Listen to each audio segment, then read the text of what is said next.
சமய நல்லிணக்க சட்டத்தை திருத்த அரசாங்கம் திட்டம் கொண்டிருக்கவில்லை என்று தேசிய ஒற்றுமைத்துறை துணை அமைச்சர் செனட்டர் சரஸ்வதி கந்தசாமி தெரிவித்துள்ளார். இந்த விவகாரத்தில் தற்போது நடைமுறையில் இருக்கும் சட்டம் போதுமானதாக இருப்பதாக நேற்று மேலவையில் அவர் கூறினார். இன மற்றும் சமய ஒற்றுமையை சீர்குலைக்க முயலும் தரப்பினர் மீது 1948 தேச நிந்தனை சட்டம், 1998ஆம் ஆண்டு தொடர்பு மற்றும் பல்லூடக சட்டம், 574வது தண்டனை சட்டத்தின் கீழ் விசாரணை செய்யப்பட்டு வருவதாக அவர் சுட்டிக்காட்டினார். இருப்பினும் தூண்டுதலை ஏற்படுத்தும் வகையிலான சம்பவங்களை தடுக்க தேவை ஏற்பட்டால் சட்டங்களில் திருத்தம் செய்ய அரசாங்கம் ஆதரவு வழங்கும் என்று அவர் சுட்டிக்காட்டினார். கடந்த சில மாதங்களுக்கு முன்பு இணைய பகடிவதையால் தன் உயிரை மாய்த்துக் கொண்ட இஷா எனப்படும் ராஜேஸ்வரியின் மரணம் நாட்டை அதிர்ச்சிக்குள்ளாக்கியது. இந்த மரணம் குறித்து நேற்று மக்களவையில் பகடிவதை சட்ட திருத்தத்தை தாக்கல் செய்து நிறைவேற்றிய சட்ட திருத்தங்களுக்கான அமைச்சர் டாக்டர் அசாலினா உஸ்மான் 507D இஷா பிரிவு எனும் சட்டப்பிரிவை நிறைவேற்றியுள்ளார். இந்த இஷா சட்டப்பிரிவு வெறும் பெயரல்ல என்று கூறிய டாக்டர் அசாலினா, அவரது மரணத்திற்கு நியாயம் கிடைக்கும் முன்னெடுப்புகளின் தொடக்கம் என்று அவர் குறிப்பிட்டார். இனி யாரும் பகடிவதையால் பாதிக்கப்படக்கூடாது என்றும், மேலும் ஒரு இசாவை நாம் இழந்துவிடக் கூடாது என்றும் அவர் தெரிவித்தார். நிறைவேற்றப்பட்டிருக்கும் இந்த புதிய சட்ட திருத்தத்தில் பகடிவதை குற்றங்களும் இணைக்கப்பட்டுள்ளதாக அவர் கூறினார்.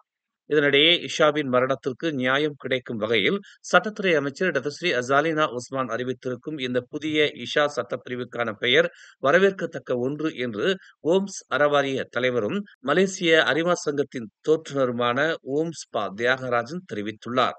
சமூக ஊடகங்களில், குறிப்பாக இணையதளங்களில் பகடிவதை சம்பவம் தொடர்ந்து நடந்து வருகிறது. இதற்கு ஒரு தீர்வு காண அரசாங்கம் நிறைவேற்றியுள்ள இந்த சட்ட திருத்தம் அனைவருக்கும் ஒரு எச்சரிக்கை என்று அவர் குறிப்பிட்டார். PKR கட்சியுடன் செய்து கொண்ட ஒப்பந்தத்தை மீறியதற்காக அக்கட்சிக்கு முன்னாள் நாடாளுமன்ற உறுப்பினர் சுரைடா கமாருடீன் செலுத்த வேண்டிய 1 கோடி வெள்ளி இழப்பீட்டுத் தொகையை 1 லட்சம் வெள்ளியாக மேல்முறையீட்டு நீதிமன்றம் நேற்று குறைத்துள்ளது. PKR கட்சியின் முன்னாள் உதவி தலைவரான சுரைடா அந்த ஒப்பந்தத்தின் நிபந்தனைகளை மீறியிருக்கிறார். ஆனாலும் அதற்காக 1 கோடி வெள்ளியை இழப்பீடாக அவர் செலுத்த வேண்டும் என்பது அதிகப்படியான ஒன்றாகும் என்று 3 நீதிபதிகள் அடங்கிய அமர்வுக்கு தலைமை ஏற்றிருந்தவரான சி நு சூன் குறிப்பிட்டுள்ளார். கில்லான் அரச நகரில் நிலவி வரும் அசுத்தம் குறித்தும், ஸ்லாங்கூர் மாநிலத்தில் அடிக்கடி வெள்ளம் ஏற்படுவது குறித்தும் அம்மாநில சுல்தான் ஷராஃபுடீன் இட்ரிஸ் ஷா அண்மையில் கண்டனம் தெரிவித்திருந்தார். அக்கண்டனத்தை ஸ்லாங்கூர் அரசாங்கம் திறந்த மனத்துடன் ஏற்றுக்கொள்கிறது என்று மந்திரி விசார் அமிருடின் ஷாரி நேற்று தெரிவித்தார். இதனை அடுத்து சிறப்பு பணிக்குழு அமைக்கப்பட்டுள்ளது என்றும், சம்பந்தப்பட்ட அரசு முகமைகள் ஒன்றிணைந்து செயல்படாமல் தனித்தனியாக செயல்பட்ட காரணத்தால் தான் வெள்ளத்தடுப்பு பணிகள் தாமதமடைந்தது என்பதையும் அமீருடீன் ஒப்புக்கொண்டார்.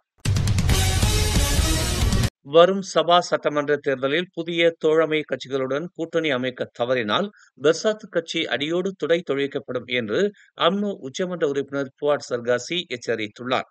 அந்த தேர்தலில் பெர்சாத்து தனியாக போட்டியிட வேண்டிய நிலை ஏற்படுமாயின் அக்கட்சி ஒரு பொருத்தமான பிரச்சார நாயகரை தேடி கண்டுபிடிக்க கடுமையாக பாடுபட வேண்டிவரும் என்று அவர் தெரிவித்தார்.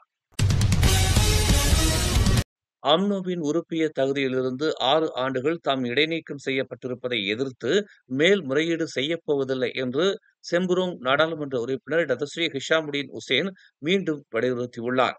கட்சியின் தலைமைத்துவம் தம்மை இடைநீக்கம் செய்ததற்கு என்ன காரணம் என்பது தமக்கு இதுவரை தெரியாது என்று அம்னோவின் முன்னாள் உதவித் தலைவருமான ஹிஷாமுடீன் குறிப்பிட்டார். மேலும் செய்திகளை தெரிந்து கொள்ள தமிழ் மலர் நாளிதழை பாருங்கள். உடனுக்குடன் செய்திகளை தெரிந்து கொள்ள தமிழ் மலர் இணையதளம், தமிழ் மலர் செயலி மற்றும் மலர் டிவி யூடியூப் சேனலை வலம் வாருங்கள். எங்களோடு இணைந்திருக்க மலர் டிவியை பதிவு செய்து கொள்ளுங்கள்.